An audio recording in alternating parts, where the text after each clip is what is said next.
প্রতি সপ্তাহে নতুন নতুন ভূতের গল্প দেখতে ভূতের জলসা চ্যানেলটিকে সাবস্ক্রাইব করুন। সেই সাথে বেল আইকন প্রেস করতে ভুলবেন না। বন্ধুরা, আজকের এই ভৌতিক ঘটনাটি সরাসরি আমাদের লোককাহিনীর ভাণ্ডার থেকে নেওয়া। এক জলজ জিন আর ইলিশ মাছের অদ্ভুত আকর্ষণ। কেন্দ্রীয় চরিত্র নাসরিন, যে তার শহরের ব্যস্ততা ছেড়ে গ্রামের পৈতৃক ভিটায় বেড়াতে আসছে। আর এই ভৌতিক অভিজ্ঞতার সাক্ষী হয়েছিল সে। আজকের বিশেষ প্রশ্ন, আপনার সবচেয়ে প্রিয় মাছ কি?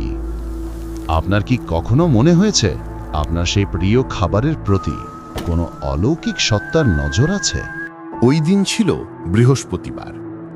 গরমের ছুটি শুরু হতেই নাসরিন তার বাবা মায়ের সঙ্গে গ্রামের পুরনো পৈতৃক বাড়িতে আসে।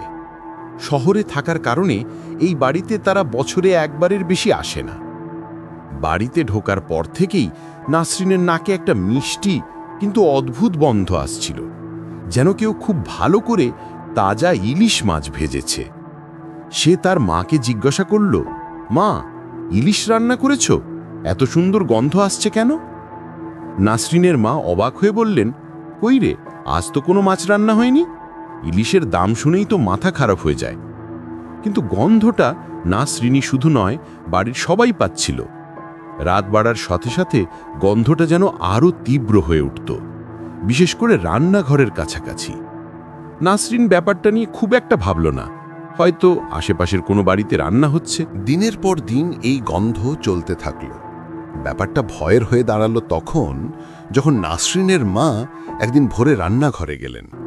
তখনও বাইরে পুরোপুরি আলো ফোটেনি, সবে ফজরের আজান শেষ হয়েছে।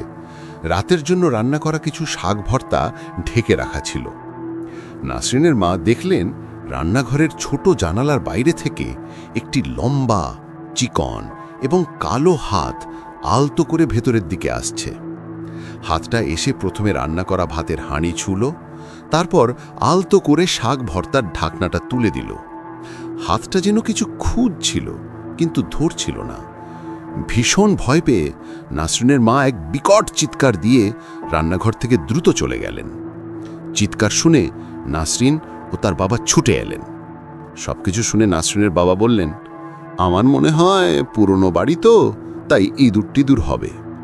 কিন্তু নাসরিন বলল, বাবা, ইঁদুরের হাত এত লম্বা আর চিকন হয় না, এই ব্যাপারটা স্বাভাবিক নয়।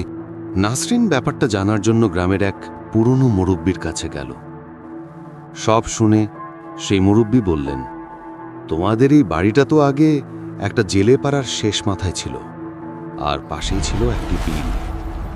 সেখানে এক জেলে থাকত, যে ইলিশ মাছকে তার জীবনের চেয়েও বেশি ভালোবাসত। মাছ ধরতে গিয়ে সে জলে ডুবে মারা যায়। লোকে বলে ইলিশ মাছের প্রতি তার এতটাই লোভ ছিল যে মরার পরেও তার আত্মা ওই জায়গা ছেড়ে যায়নি। সে আসলে এক জলীয় জিন বা আত্মা, যে ইলিশের গন্ধে আকৃষ্ট হয়ে জানালার বাইরে অপেক্ষায় থাকে। এই কথা শুনে নাসরিন শিউরে উঠল। সে বুঝল তার মা যাকে দেখেছিলেন সেটা কোনো মানুষ ছিল না। নাসরিন রাতে ভয়ে কাঁপছিল। তার মনে হলো এখন গন্ধটা আরও তীব্র।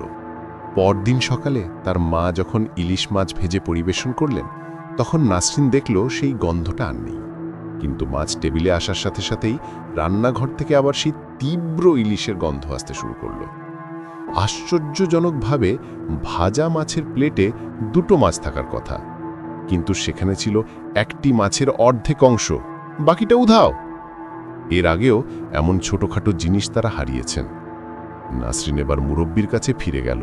মুরব্বি বললেন, এই জেলে জিনটি চায় তার প্রিয় মাছের বিনিময়ে কেউ একজন তার সাথে নদীর গভীরে যাক, নয়তো সে আর কখনো ইলিশ মাছ খেতে পারবে না। এই লোভী আত্মাটিকে শান্ত করার একটি উপায়, তোমাদের কোনোদিন ইলিশ মাছ রান্না করা হবে না, এটি হবে না, তাকে মুক্তি দিতে হবে। মুরব্বির পরামর্শে নাসরিন পুরনো দিনের একটা পদ্ধতি অবলম্বন করল।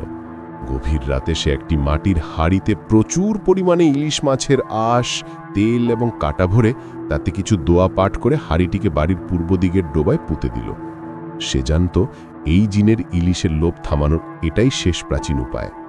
পরদিন সকালে সেই তীব্র ইলিশের গন্ধটা চিরতরে চলে গিয়েছিল। নাসরিন গভীর এক নিঃশ্বাস নিল। সে বিশ্বাস করে ইলিশের লোভে আটকে থাকা সেই আত্মা অবশেষে মুক্তি পেয়েছে।